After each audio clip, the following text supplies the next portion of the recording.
All right, today we're diving deep, literally, deep into the massive steel hulls of cargo ships. We're going to uncover the unseen systems, the hidden protectors that keep trillions of dollars worth of goods safe while they're crossing our oceans. Have you ever really stopped to think about it? That phone in your hand, maybe the coffee you're drinking, or even the car you drive? Chances are they all spent weeks, maybe even months, at sea, just packed inside a giant metal box. So, how on earth do they show up in perfect condition, totally safe from the super harsh environment of the ocean? Well, the answer is that there's this constant battle going on against two relentless enemies. First, you've got bad air. We're talking stale, humid, sometimes even hazardous air. And second, there's unwanted water, from condensation or little leaks. And believe me, those two things, they can ruin just about any kind of cargo you can imagine. So, how do these massive ships actually protect all that precious cargo? Well, it's all thanks to some really brilliant and honestly often totally hidden engineering. Okay, so to win this fight, pretty much every cargo ship out there has two absolutely crucial systems. You could almost call them life-saving. One is designed to tackle the air problem, and the other one, well, it deals with the water. Let's start with the air, shall we? First up, we're going to look at what are basically the ship's lungs, its ventilation system. And that analogy is pretty spot on because just like us, a cargo hold really does need to breathe to stay healthy. So, what does ventilation actually do? In simple terms, it's all about controlling the exchange of air. Its main job is to stop humidity from causing something called cargo sweat. Yeah, that's a real thing, which leads to rust and mold.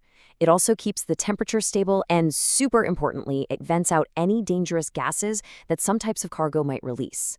It's a really delicate balancing act. And when it comes to doing this, ships basically have two main tricks up their sleeve. One is a simple, kind of passive method, and the other is a really powerful active one.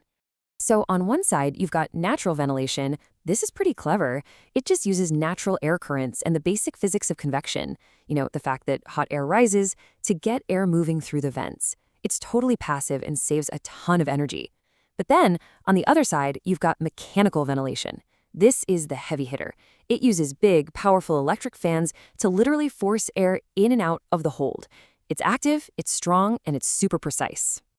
And you can really see the difference right here. Look on the left. Those are the simple, slotted openings of a natural vent. Pretty basic. But then look to the right. Now that's the muscle. A massive mechanical fan ready to move a crazy amount of air whenever it's needed.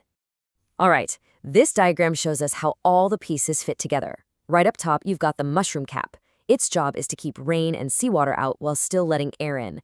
A little further down, that's the blower, which is the big fan in a mechanical system. You've also got this really important piece, the fire flap, which is designed to slam shut and seal the whole system in an emergency. And all of that connects to the trunking. That's just the fancy word for the ductwork that carries all that fresh air deep down into the cargo hold. See? It's a simple idea, but man, is it effective. Okay, so that's how a ship breathes. But what about that other big threat we talked about? Water. Well, for that, we need to look at the ship's drainage system. Here's the thing about ships. No matter how well built or sealed they are, some water is always going to find its way in. It's just inevitable. And it all collects at the very lowest point of the cargo hold, in a space called the bilge well. It's just a constant problem that has to be dealt with. And the solution for that problem is the cargo space bilge system. I love this because it has one job and one job only: get that unwanted water out of the cargo holds and pump it right back into the ocean where it came from. And you can see the whole journey right here in this diagram. The water starts at the bottom of the hold, gets sucked up through a series of pipes and valves by a really powerful pump, which is usually down in the engine room, and then it gets shot safely back out into the sea. The whole process is a sequence of really simple but totally crucial steps. So first, the water pools in that bilge well. Then, a filter called a strum box, love that name, stops any gunk or debris from getting into the pipes and clogging things up. From there, a suction pipe pulls the water toward the pump. And right here is a critical little piece, a non-return valve. It's basically a one-way door that makes sure water can only go out and never ever back in. Finally, the pump kicks on and whoosh, sends the water safely overboard. And for the cargo holds, it's a pretty straightforward deal. As one source puts it, the hold bilges are normally pumped overboard as they contain only water. Because it's usually just seawater or condensation, it can just be pumped right back out. It's simple, it's efficient, and it is absolutely essential. So there you have it. Two really elegant solutions to two huge problems. One that lets the ship breathe, and another that, well, keeps its feet dry. These systems are totally unseen, working tirelessly behind the scenes, but the results they deliver? They are absolutely essential to the global trade we all depend on. So, after all that, what's the big takeaway here? I think it's this. The next time you open a package, or unbox a new phone, or even just peel a banana that came from halfway across the world, just take a second. Remember that there was this constant, invisible battle going on against bad air and unwanted water. And remember the brilliant hidden engineering, the ventilation and the bilge systems that worked perfectly to make sure that thing arrived safely right in your hands.